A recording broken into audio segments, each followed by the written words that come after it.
കൊണ്ട് നടന്നു വെക്കുന്നവരുടെ സ്ഥലത്ത് നിന്ന് വാങ്ങരുത്. മൂന്നാറൊക്കെ പോകുമ്പോൾ ഇതേപോലെ തന്നെ ഇഷ്ടംപോലെ ആൾക്കാർ ഇരിക്കുന്നുണ്ടാവും.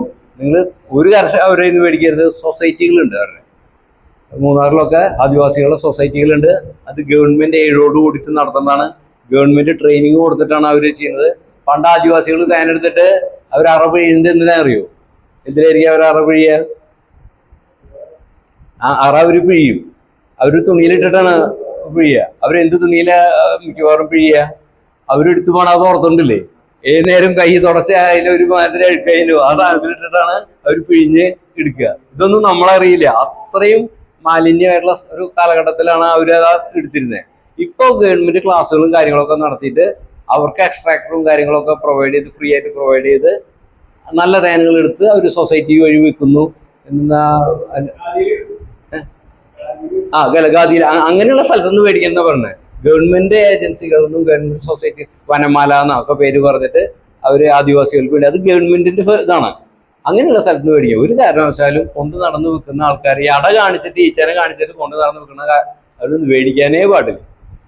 അപ്പോൾ ഇപ്പോൾ ഏകദേശം അത്യാവശ്യം ക്ലാസ് മനസ്സിലായി തോന്നുന്നു. ഇനി 2-3 പേർക്ക് കൂടി ഞാനിവിടെ കൊണ്ടുവന്നിട്ടുണ്ട്. ഭയങ്കര ബുദ്ധിമുട്ടാണ്. അത് കഴിഞ്ഞാൽ അതിൻ്റെ ബാക്ക് സൈഡ് അമർത്തി നോക്കി കഴിഞ്ഞാൽ ഒരു സാധനം പ്രൊജക്റ്റ് ചെയ്ത് വരും. ആ മറ്റേ ഈച്ചേര പോലെ നമുക്ക് കണ്ടുപിടിക്കാൻ പറ്റില്ല. ആണും പെണ്ണും ഏകദേശം ഓൾമോസ്റ്റ് ഒരേപോലത്തെ ഈച്ചകളാണ്.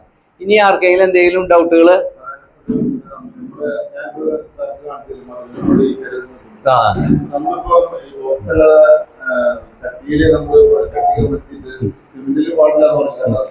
സിമെന്റിന് പൂഴി കൂട്ടിയിട്ട് ആക്കാം. അപ്പൊ നമുക്ക് പൊളിച്ചെടുക്കാൻ പറ്റും. ഈ ചാന്ത് തേച്ച പോലെ ആവരുന്നത് മാത്രം. ഇത് ആ സിമെന്റ്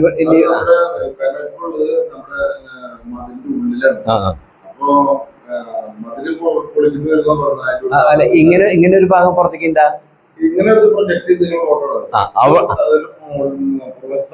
അതെ, അത് അവിടെയാണ് നമ്മൾ ഈ ചട്ടി വെക്കാൻ പോണത്. അതിന് മുമ്പ് ഈ ട്യൂബ് അതിന്റെ ഉള്ളിലേക്ക് കിടത്തുക. ഈ കവാടത്തിലേക്ക് വെക്കുക. ഉള്ളിലേക്ക് കയറ്റൊന്നും വേണ്ട. ഈ സാധനം പൊളിച്ചിട്ട് കഴിഞ്ഞാൽ ഒരു ഓട്ടയിന്റെ കൂടെ ആ ഓട്ടയിലുള്ള ട്യൂബ് വെക്കുക. എന്നിട്ട് വല്ല അതിനൊരു പശ ഉണ്ടാവും. ആ പശ ഒന്ന് കൂട്ടിപ്പിടിച്ച് കഴിഞ്ഞാൽ അത് മുറച്ചിരിക്കും. എന്നിട്ട് അപ്പൊ ഈ ചുമര് ഇങ്ങനെ ഇത് ചുമര് ഭാഗം എന്ന് വെച്ച് കഴിഞ്ഞാൽ ഈ നമ്മുടെ പൈപ്പ് ഇങ്ങനെ നിൽക്കണം. ഈ ചട്ടി നമ്മൾ ഇങ്ങനെ ഇതിന് നടുക്ക് വരത്തക്ക രീതിയിൽ വെച്ച് കഴിഞ്ഞാൽ ഇതിന്റെ സൈഡിലാവരുത്. ചട്ടി ഏകദേശം ഇതിന്റെ നടുക്കിൽ വരത്തക്ക രീതിയിൽ ഇങ്ങനെയാക്കി ഈ വശത്ത് മുഴുവൻ നമ്മൾ ഒട്ടിച്ചു. അല്ലെങ്കിൽ എന്തുണ്ടാവുക വെച്ച് കഴിഞ്ഞാൽ നിങ്ങൾ 8 മാസം കഴിഞ്ഞിട്ട് നോക്കുമ്പോൾ ഒരു വരമ്പ് ഈ പൊത്തിന്റെ അവിടെ നിന്ന് ചട്ടിയുടെ സൈഡിൽ കൂടെ ഒരു വന്നിട്ട് ചട്ടിയുടെ പുറത്തേക്ക് ഒരു വരമ്പ് ഉണ്ടാവും. ആ വരമ്പ് ടണല്, ആ ടണലെന്ന് പറയാം. ആ ടണലിലൂടെ അവര് ചട്ടിയുടെ ഉൾവശം കാണാണ്ട് അവരെന്ത് ചെയ്യും? പുറത്തേക്ക് ഇതിന്റെ ഉള്ളിൽ കൂടെ പുറത്തേക്ക് പോകും, അകത്തേക്ക് വരും. നമ്മള് ഒരു ബൈപ്പാസ് അവരുണ്ടാക്കും. നമ്മൾ 8 മാസം വളരെ പൂജ്യമായിട്ട് കാത്തിരിക്കും. പതുക്കെ തുറന്നു നോക്കുമ്പോ ഒരു വര കാണാം. അവരൊരിക്കലും വന്നിട്ടുണ്ടാവില്ല. അത് കഴിഞ്ഞാൽ ഇതിന് ടച്ച് ആവരുത്. അത് കഴിഞ്ഞാൽ ഇതിന്റെ ഉള്ളിൽ നിന്ന് പറന്നു വന്നിട്ട് ഇതിന്റെ ഉള്ളിൽ നിന്ന് വന്നു, ഈ ട്യൂബ് വരെ വന്നു. എന്നിട്ട് പറന്നിട്ട് വേണം ഇവർക്ക് ഈ ഓട്ടോമിലേക്ക് എത്താൻ. സ്ട്രൈറ്റ് ആയാലും കുഴപ്പമില്ല. സ്ട്രൈറ്റ് ആക്കാണ്ടിരിക്കാൻ നല്ലത്. അവർക്കൊരു തടസ്സം ഉണ്ടാക്കണ ഒരു ചെറിയ ആണി കൊണ്ട് തുളയ്ക്കണ ഓട്ട മുകളിലോട്ടേക്ക്. അപ്പൊ ഒരു 7-8 മാസം കഴിഞ്ഞു കഴിഞ്ഞാ ചെയ്തില്ല. ഇതന്നെ ഈ ഓട്ട വലുത് ചെയ്തു എന്നൊക്കെയാ. അവരത് ചെറുതാക്കും. അവരത് അവരുടെ പാകത്തിനാക്കും. ആ കയറാണ്ടിരിക്കാൻ നമ്മൾ എത്ര ഇപ്പൊ ഈ വിരലിന്റെ കാര്യത്തിൽ ഓട്ടിയിട്ട് നിൽക്കുക. അവരെന്ത് ചെയ്യാതെ ചെറുതാക്കി അവരുടെ പാകത്തിനാക്കും. അവർക്കറിയാം അതിൻ്റെ ഉള്ളിൽ ഉറുമ്പ് കാര്യങ്ങൾ കയറും. അപ്പൊ അത് അവരുടേതായ ലെവലിലേക്ക് അവര് ചെറുതാക്കി കൊണ്ടുവരും.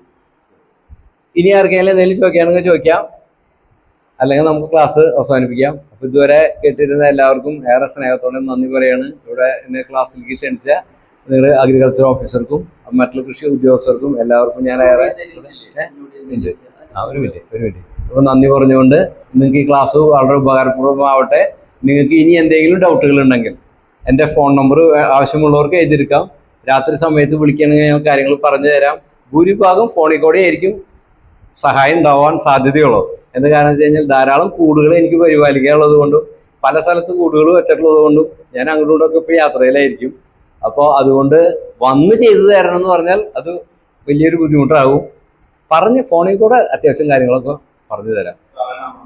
9847800093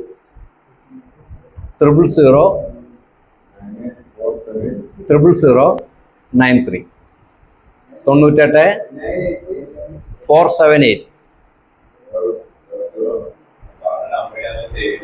ഉണ്ടല്ലേ 00093 9847800093 ബിജു.